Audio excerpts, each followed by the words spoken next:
Good morning friends. I am here with a new video.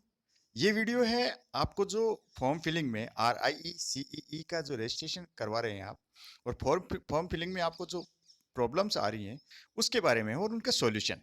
ये सारी बात मैं इस फॉर्म में बताऊंगा, इस वीडियो में बताऊंगा। तो आप मेरे साथ अंत तक बने रहिए, लास्ट तक बने रहिए, एंड तक बने रहिए, जिससे क्या आपको जो प्रश्न करने की जरूरत नहीं रहेगी, आपके सभी आंसर इसमें आपको मिल जाएंगे। तो दोस्तों, ये सबसे पहले आप जो ऑनलाइन रजिस्ट्रेशन पे जाते हैं, तो ये मैंने बता दिया था किस तरीके से जाना है। लिंक के थ्रू भी जा सकते हैं, ऑनलाइन रजिस्ट्रेशन भी लिखा हुआ है। तो यहाँ ऑनलाइन रजिस्ट्रेशन में आप सबसे पहले यहाँ लिखेंगे आप फर्स्ट नेम। तो फर्स्ट नेम लिख देंगे, जैसे आपका नाम महेश कुमार शर्मा, तो आप यहाँ महेश कुमार लिख देंगे और यहाँ लिख देंगे शर्मा। अगर आपका नाम सिर्फ महेश है तो आप सिर्फ महेश लिखेंगे। तो ये अपडेट हो गई है शायद, सॉरी, ये महेश लिख दिया आपने। अब सिर्फ महेश है तो यहाँ कुछ भी लिखने की जरूरत नहीं है, ये अपडेट हो गया है। तो अब लास्ट नेम लिखने की जरूरत नहीं है, कल तक प्रॉब्लम आ रही थी बच्चों को। अब यहाँ फादर्स नेम लिख देंगे, यहाँ मदर्स नेम, यहाँ मोबाइल नंबर और यहाँ ईमेल आईडी लिख देंगे। और ये जो कैप्चा है इसको यहाँ आप ये कैप्चा जो दे रखा है उसको भर के उसको भर देंगे और फिर आप आगे चल देंगे। ठीक है फ्रेंड्स, कैंडिडेट रजिस्ट्रेशन हो जाएगा। ये स्टेप करने के बाद, सबमिट करने के बाद आपको क्या मिलेगा, सेकंड पेज खुलेगा। ठीक है, तो सेकंड पेज में क्या होगा कि योर प्रोफाइल हैज बीन, उसमें लिखा आएगा your profile has been registered, your user name and password is ये सो एंड सो, इस तरीके से आ जाएगा। तो यूजर जो आपका यूजर नेम है वो आपके 8 डिजिट का होगा, जैसे 21006374 इस तरीके से। ठीक है ना, ये 8 डिजिट का होगा। उसके बाद पासवर्ड होगा, वो 3 लेटर्स होंगे इंग्लिश के अल्फ़ाबेट। तो स्मॉल लेटर होंगे, जैसे FCT, इस तरीके से, फिर स्टार होगा और फिर 3 डिजिट होंगे, जैसे 678, कुछ इस तरीके से। ठीक है बेटा, ठीक है फ्रेंड्स। अब जो थर्ड पेज खुलेगा, सर ठीक है ना, उसका नाम होगा रजिस्टर्ड। जब इसको आगे आप इसको सबमिट कर देंगे तो तीसरा पेज खुलेगा, रजिस्टर्ड कैंडिडेट्स लॉगिन पेज। तो इसमें आपको यूजर नेम भरना है, पासवर्ड भरना है और कैप्चा भरना है। 3 चीज भरनी है। यूजर नेम, वो सब खुल जाएगा आपके साथ। यूजर नेम हो गया आपका, और ये आपका पासवर्ड हो गया, और कैप्चा हो गया। अब ये होने के बाद चौथा पेज खुलेगा, एप्लीकेंट बेसिक डिटेल आ जाएगी, जो आपने भरी है, जो आपने भरा था अपना महेश कुमार, नरेश कुमार, जो भी भरा था वो आपकी बेसिक डिटेल आ जाएगी। अब सही, सब कुछ सही है तो आप नेक्स्ट पेज पे, नेक्स्ट पर क्लिक करें। अब नेक्स्ट पर क्लिक करेंगे तो क्या आएगा, बात करते हैं। मैं स्टेप बाय स्टेप बताता चल रहा हूँ, आप खोलते जाएंगे आपको सब मिलता जाएगा। ये मैं भर के नहीं बता रहा क्योंकि बहुत लंबा वीडियो बन जाएगा। तो यहाँ रजिस्ट्रेशन, यहाँ आपको एक साइड में रजिस्ट्रेशन नंबर लिखा मिलेगा और अप्लीकेंट नेम लिखा मिल जाएगा। आपके बाएं हाथ की तरफ रजिस्ट्रेशन नंबर दिखाई देगा और दाहिने हाथ की तरफ आपका अप्लीकेंट नेम आ जाएगा। जैसे एक तरफ आ जाएगा 278, कुछ इस तरीके से, और दाई राइट हैंड की तरफ आ जाएगा आपका नाम, जैसे महेश। अब फिर आएगा DOB, डेट ऑफ बर्थ। तो ये आपको इसका फॉर्मेट दे रखा है आपको, DDMM YYYY। तो इसका मतलब क्या है कि आपकी डेट अगर 4 जनवरी 1995 है या 96 है तो आप ऐसे भरेंगे, 04 तो स्लेस अपने आप आ जाएगा, फिर 01, फिर 1994, इस तरीके से आप भर देंगे। ठीक है ना, ये फॉर्मेट होगा। जेंडर में 3 आएंगे, 3 जेंडर बता रखे हैं, मेल, फीमेल और ट्रांसजेंडर, जो भी आप हैं वो भर दीजिए। नेशनलिटी आपको इंडियन भरनी है, ये इनके लिए लागू है। डोमिसाइल, तो अब की बार इसमें लद्दाख नहीं जोड़ा है तो आप JNK ही भरें। और जो अभी आपका जो स्टेट है, तो 3 शर्तें बता रखी हैं आपने, हाउ टू अप्लाई में बता रखा है कि आपके पिताजी नौकरी करते हैं या आपने वहाँ से जो क्वालिफाइंग एग्जाम पास किया है, या किस तरीके से आप हमारे तीनों जो आप, वो जो स्टेट आपका वो डोमिसाइल स्टेट आपको भर देना है। ठीक है, अब उसी के अनुसार आपको RI मिलेगी। जैसे आपने हिमाचल भरा है, राजस्थान भरा है, तो आपको RI अजमेर मिल जाएगी।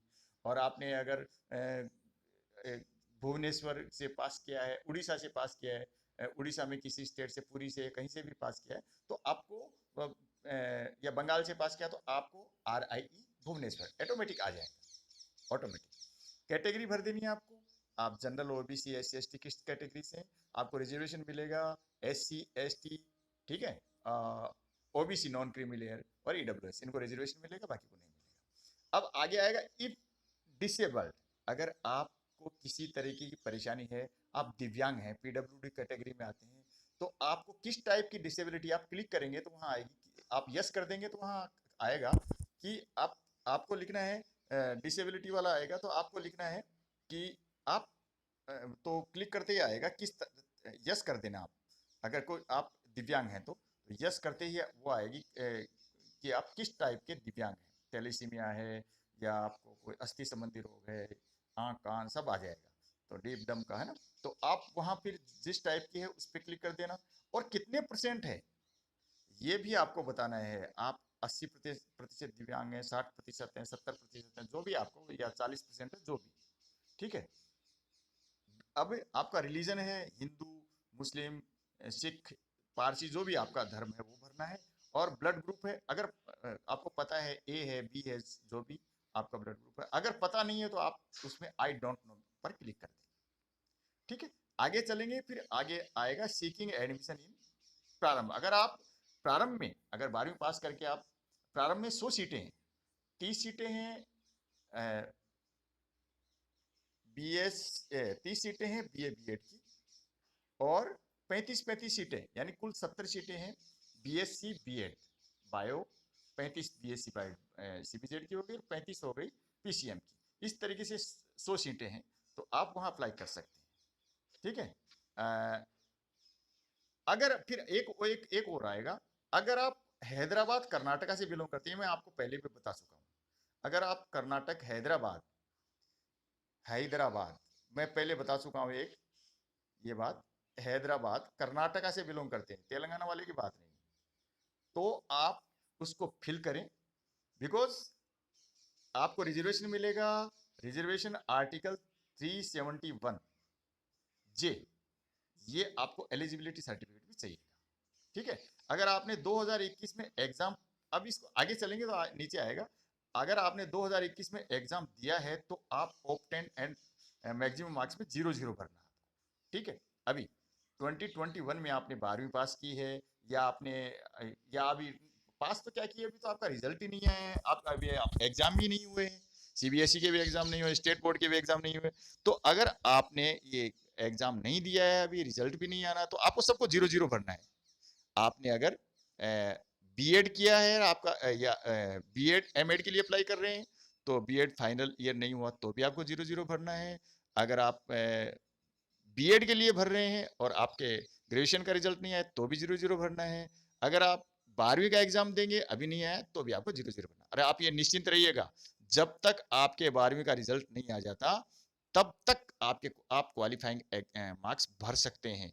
RIE कभी भी आपको आपके अवसर को नहीं छीनती है। पिछली बार मैंने देखा था कि RIE अजमेर में मार्च तक, अभी इसी साल मार्च तक, पिछले सेशन के अभी तक एडमिशन हुए थे। चलिए आगे चलते हैं। कैंडिडेट्स एजुकेशनल क्वालिफिकेशन, तो ये डिटेल भरनी है आपको। क्वालिफाइंग एग्जाम है वो कौन सा है, एग्जाम पासिंग ईयर है, जैसे आपने बीटेक किया है या बीएससी किया है और आपने पिछले साल किया है तो आप 2020 लिख देंगे। और इंस्टीट्यूट यूनिवर्सिटी, जैसे आपने राजस्थान यूनिवर्सिटी से किया है या आपने उत्कल यूनिवर्सिटी से किया है तो वो आपको उसका नाम लिख देना है। और एक बात और है इसमें कि पिछली बार पीजी के मार्क्स भराए गए थे पोस्ट ग्रेजुएशन के, इस बार ये मार्क्स नहीं ले रहा है। हो सकता है थोड़ी ये साइट में ये सुधार कर दें, अभी नहीं हो रही है। मेरे से कई बच्चों ने ये क्वेश्चन भी किया था, उन बच्चों के मैं जवाब दूंगा। ओवरऑल ऑब्टेन्ड मार्क, चूंकि अभी आपके रिजल्ट नहीं है या एग्जाम नहीं हुए हैं तो आप 0 0 भर दें। ओवरऑल मैक्सिमम यहाँ भी आप 0 0 भर सकते हैं। अब कैंडिडेट मेलिंग एड्रेस डिटेल ये भर देना है आपका, तो आपका जो मकान है, हाउस नंबर है, स्टेट है, सिटी है और पिन कोड नंबर है, डिस्ट्रिक्ट है, ये सब भर देना है। और आपको फिर दोबारा परमानेंट एड्रेस फिर से पूछेंगे तो आप एड्रेस सेम एंड अब उस पर क्लिक कर देंगे। अब अप्लाई इंस्टीट्यूट डिटेल, ठीक है, तो आप ये डिटेल भरनी है आपको, आप किस प्रोग्राम के लिए कर रहे हैं। तो आपको ये पता ही है कि अगर आप बीएससी या सॉरी +2 आपने पीसीएम से किए तो आप 9 जगह अप्लाई 9 तरीके से अप्लाई कर सकते हैं। जैसे BA BEd, PCA, BSc BEd, ठीक है। और आपके बायोलॉजी भी है तो बीएससी बीएड सीबीजेड से भी कर सकते हैं। और 3 ग्रुप में आप एमएससी मैथ्स, फिजिक्स, केमिस्ट्री तो आप मैसूर में अप्लाई कर सकते हैं। और 3 ही तरीके से आप यहाँ अप्लाई कर सकते हैं प्रारंभ में, BA BEd, BSc BEd CBZ, BSc BEd PCM. तो 9 तरीके से आप अप्लाई कर सकते हैं। लेकिन अगर बीएड कर रहे हैं आप और आपने बीएससी कर रखी है तो आप 2 ही तरीके से कर सकते हैं, बीए बीएड और बीएससी बीएड की। और अगर आपने बीटेक कर रखी है तो भी आप जितने भी आप अप्लाई कर सकते हैं वहां अप्लाई कीजिए। और कहाँ जाना है आपको, ऐड बटन पर जाकर आपको ये जोड़ देना है, ठीक है ना। तो प्रोग्राम में आपने बीएड भर दिया है और सब ग्रुप में आप साइंस एंड मैथ भर सकते हैं, social science, language science group ये भी भर सकते हैं, ठीक है ना। लेकिन अगर आपने बीए कर रखा है तो आप सिर्फ social science and language language group यही भर सकते हैं, ठीक है। जैसे आप राजस्थान के हैं तो R I Ajmer Ajmer automatic आ जाएगा, आपको कुछ भी करने की जरूरत नहीं है, इंस्टीट्यूट नेम अपने आप आ जाएगा, ठीक है। आप भुवनेश्वर भुवनेश्वर के हैं और आपने वो भरा है, तो कटक के हैं तो आपने वो भरा है तो आर आई भुवनेश्वर ऑटोमेटिक आ जाएगा। ऐड बटन पर जाकर के आप और भी विकल्प देख सकते हैं, आप और प्रोग्राम में जुड़ सकते हैं। पूरी जानकारी कैंडिडेट मेलिंग एड्रेस सहित आपको पुनः भरनी पड़ेगी। सेंटर चूज करें, 3 चॉइस आपके पास आएंगी तो आप सेंटर चूज कर लें। मैंने पहले भी बताया था आपको 90% आपको जो जो फर्स्ट सेंटर फर्स्ट साइज है वही मिल जाएंगे। मेरे से क्वेश्चन भी किया था कि मैं दिल्ली से हूँ, मैंने गुरुग्राम भरा है और ये भी भरा है, मेरा कहाँ आएगा सेंटर। तो देखो 90% तो आपका खुद जो भरा है वही आ जाएगा। लेकिन अगर नहीं भी आया तो आपके नज़दीक वाला दूसरा सेंटर भर दीजिए और तीसरा भी नज़दीक वाला भर दीजिए। सेव एंड नेक्स्ट पे जाना है, लिखा आएगा कि एप्लीकेंट डिटेल सेव्ड सक्सेसफुली और फाइनल लॉग डिटेल आएगी।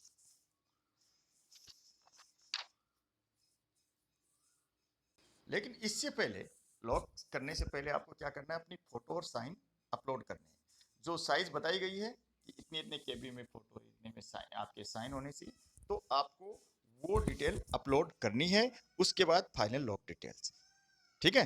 तो आप लॉक कर देंगे। और अब आप कहेंगे सर वो जो क्वालिफाइंग मार्क्स तो भरे नहीं, तो वो भैया आपके रिजल्ट आएंगे ना 2021, और बाकी तो भर देंगे। 2020 2019 के जो स्टूडेंट्स हैं वो पहले के हैं वो तो भर देंगे। लेकिन जो 2021 में एग्जाम दे रहे हैं वो उनको समय मिलेगा, वो अपने मार्क्स बाद में भर सकते हैं, क्वालिफाइंग मार्क्स। और ये आपने फोटो और साइन अपलोड कर लिए।